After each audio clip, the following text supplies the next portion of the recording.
Hello everyone, welcome to the daily debate organized by the Teen Debater. This is Sai, and the topic for today's debate is this house believes that coaching culture undermines a formal education.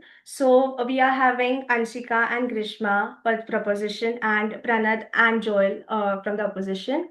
The format we are going to follow is the opening speeches will be of 4 minutes each, and then we are going to have question answer rounds. First speaker from the proposition can go ahead.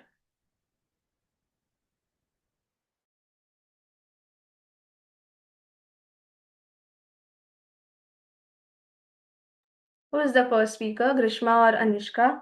Anshika, I'm so sorry. I guess Karishma is going first. I thought you wanted to go first, but it's fine. I'll go first, ma'am. Um, so I'll be starting my speech in the backward count of three, two, and one. As Jawaharlal Nehru said, children are the future of the nation. So, what is the definition of education? Education is a lifelong process of acquiring knowledge, skills, logical education, values, habits, informal experiences, personal growth, holistic development. But what do coaching centers do? Coaching centers don't educate minds, yes, they manufacture parrots. A country can't progress when its youth is trained to memorize answers instead of questioning systems. Many students believe that, okay, I'll just cover up this amount of portion in tuition. What's the point in covering all of the same repeated questions in tuition when you can just do that in school? Due to this, students don't learn how to manage their time. They do the things repeatedly again, and extra fees is paid for tuitions. Every single child studies the same notes, same shortcuts, same previous year question papers, same expected question. Innovation becomes impossible. If innovation is possible, where is the growth? A nation cannot lead the world when its students are trained to copy the same PDF. Coaching culture replaces questions and thinking capacity with template answers. Templates never create real revolutions. The future collapses when millions are taught how to just rote learn. Coaching centers don't serve the nation, they serve rank lists. And a coaching center is a factory of parrots, not of thinkers. The education turns into a rat race. We can see JE people, there are around 15 lakhs, there were 15 lakh students this year, and there are around 18,160 seats. What about all of the other people who are paying over 2 lakhs for coaching centers every 2 years? What about those people? What about the money that is put into it? Many families cannot afford these amount of high fees for their education, and this directly affects people below the poverty line. They are restricted from poverty, they are restricted from quality education, and this creates class even more. Coaching centers convert education into a business where stress is the product and children are the consumers. No coaching center has ever created an inventor, leader, or a revolutionary.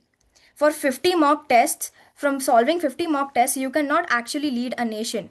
And they don't create leaders, they create obedient followers. The government is scared of who escapes the system, not of who is being controlled.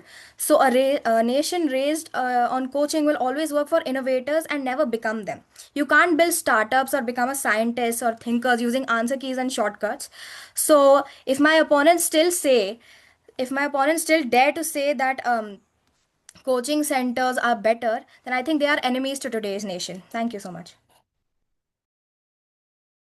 All right, you have taken 2 minutes and 58 seconds. You are having 1 minute and 2 seconds left, but never mind.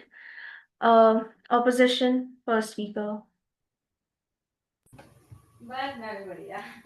I'll be starting at the backward count of 3, 2, 1.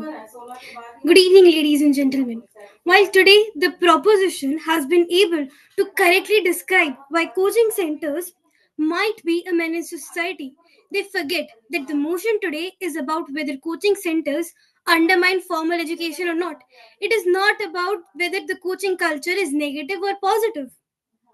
Well, today we will try to prove, rather assert, that coaching culture does not undermine formal education. It is formal education itself that lacks the adaptability to converge with today's times. First of all, The system of formal education today depends entirely on rote learning. It repeats the same concepts, outdated concepts, and approaches to those concepts from the past 50 years, while coaching centers today have come up with innovative techniques and tricks to make those keys concepts easier and illustrate them in a better manner. Why do we think that the all India top 100 students are from coaching centers and not from schools? Why do are they are not stupid enough to pay 2 lakhs per year, ladies and gentlemen, to enroll themselves in a coaching center? They are not stupid for foregoing formal education if they are able enough to crack an exam which is considered one of the toughest exams in the whole entire world. They are smart enough to know where they are going right and where they are going wrong. Secondly, formal education today might lead to a better holistic development, but what coaching centers are better at is specialization. Today, competitive exams specifically, have become so tough that if you do not dedicate at least 10 to 15 hours daily, you cannot crack them. Their difficulty level is such that for UPSC exams, only 0.1%, a mere 0.1% are able to crack those exams. Can formal education really help students in doing so? Then we can also argue that if our proposition says that formal education leads to better holistic development, it is able to inculcate skills better in students. This statement in itself goes against their argument, because if formal education really is better, can something as monotonous as coaching centers outweigh them, undermine them? That's basic logic. In conclusion, coaching centers are supplementary to formal education. We learn the basics in schools and colleges, and we are able to grow at a faster rate, grow at a more advanced level using coaching centers. Coaching centers go hand in hand with formal education. Coaching centers are hence supplementary to it. They are not parasites to the formal education system. They are just in a symbiotic relationship with it. And with this, ladies and gentlemen, we rest our case. All right, you have taken 3 minutes 14 seconds. You're remaining with 46 seconds. Never mind. Okay. Proposition second speaker, Anshika. Anshika, yeah.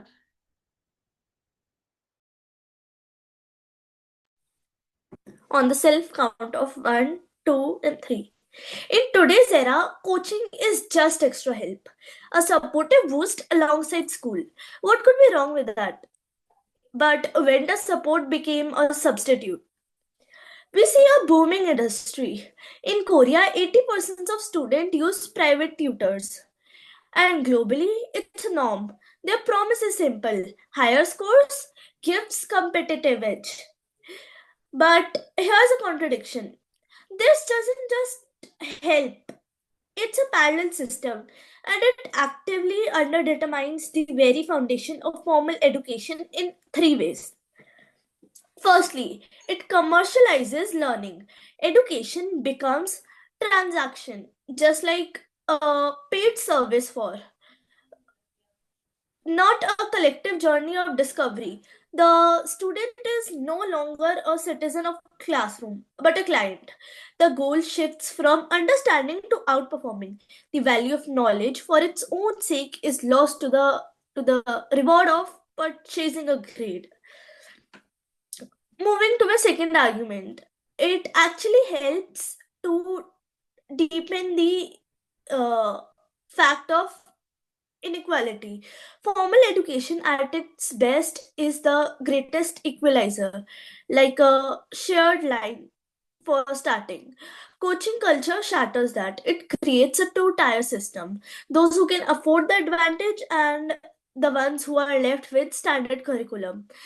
The classroom teacher facing a room which has already previewed the material with a private coach cannot teach to a common level. The gap widens. The promise of equal opportunity is broken. Thirdly, it erodes resilience. For example, formal education isn't just about content, it's about progress. It's about struggling with a concept, filling in safe space, and with a teacher who guides you through the difficulty.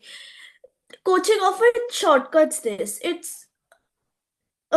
provides pre-digested answers and test-taking tricks that bypass the struggle that builds true intellectual capability. We create students who are excellent at being coached but poor at being challenged independently. So this is what we are building for our Viksit Bharat. So where does this leave our belief in a fair and formative school experience? You might say, yes, but parents just want the best for the children. How can we blame them? And actually, we cannot. It's true. This is not an story of parental love, but a system where we have been allowed to flourish. The strongest counter argument is that coaching fills gaps that formal education leaves. But the solution is not to outsource education, it's to demand better, more responsive, and more equitable school for all. Pouring resources into a private coaching drains the political that will fund and fix our public institutions. Therefore, we must see this clearly. Coaching culture isn't just a supplement, it's like a shadow system that commodifies the learning and gives value to more privilege.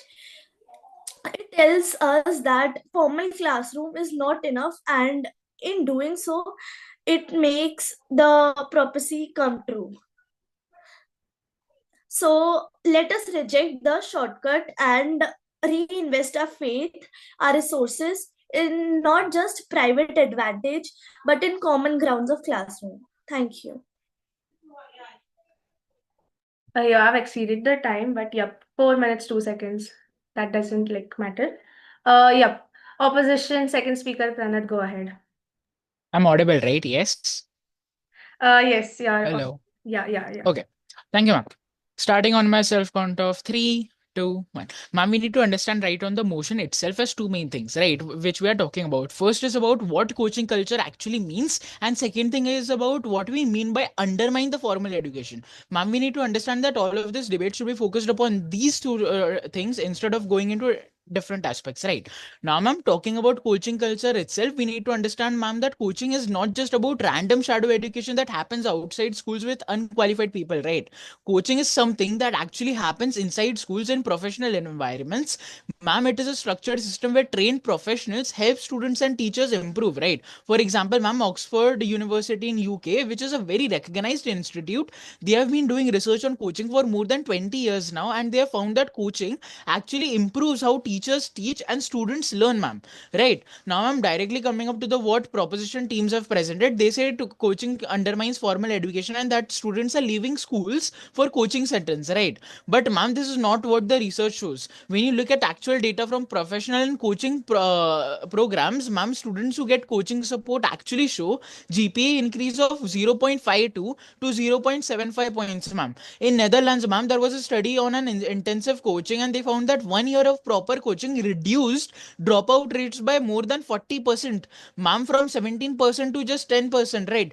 So if coaching is undermining education, then how is dropout going down, right? This doesn't make sense. Second, suggested by the proposition, right? Second argument, ma'am, that the proposition will give us is that coaching creates stress and mental health issues in students, right? But ma'am, according to research from professional coaching bodies, when proper structured coaching is done, it actually reduces educational stress, right? The research shows is that academic coaching helps students manage stress better, helps them set proper goals and achieve them. The problem that the proposition is talking about, where you see students struggling with stress and anxiety and all of that time, this is when there is excessive unregulated shadow education happening outside schools with people who have no training at all, right? This is not professional coaching culture, right? Now, ma'am, third thing that the proposition will talk about is that formal schools are being neglected because of coaching, right? But, ma'am, let me tell you what actually happens when proper instruction coaching is given to teachers in schools. 78% of teachers who received coaching reported that coaching helped improve collaboration among teachers themselves, right? 81% reported that coaching created a culture of innovation. And, ma'am, reputed institutes show that when teachers are properly coached, internal process of effectiveness increases by 37% and the teacher's own learning increases by 76%. Now, if formal education is being undermined, then how are we seeing these improvements in schools, ma'am? Now, ma'am, we need to understand that even UNESCO, which is the United Nations organization itself, they recognize coaching and mentoring as a part of quality education. They have specific programs for lifelong learning through coaching and capacity building, right? So, if the world's most respected educational organization is supporting coaching, then how can we say it undermines formal education, ma'am? The proposition is confusing excessive exam focused shadow education with professional coaching culture, right? They are mixing up two different things.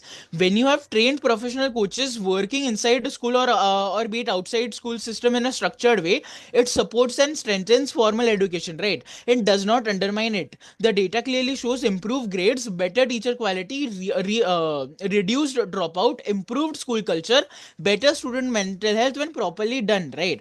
So, ma'am, to conclude, the resolution that coaching culture undermines formal education is simply not supported by evidence itself. What actually undermines education is unqualified people running unregulated coaching industries outside schools focused only and only on exams, right? But proper professional coaching culture actually strengthens formal education by making teachers better and making students learn better. Thank you. Ma'am, can I ask a question A question to whom? to the speaker opponent? Yep, I'll just tell him how much time he has taken. You have taken 4 minutes 9 seconds.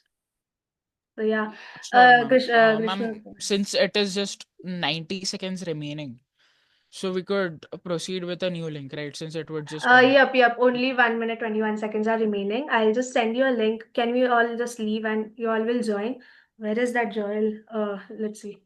Okay, just you guys join Oh, again. wait, am I alone? Okay. Yep.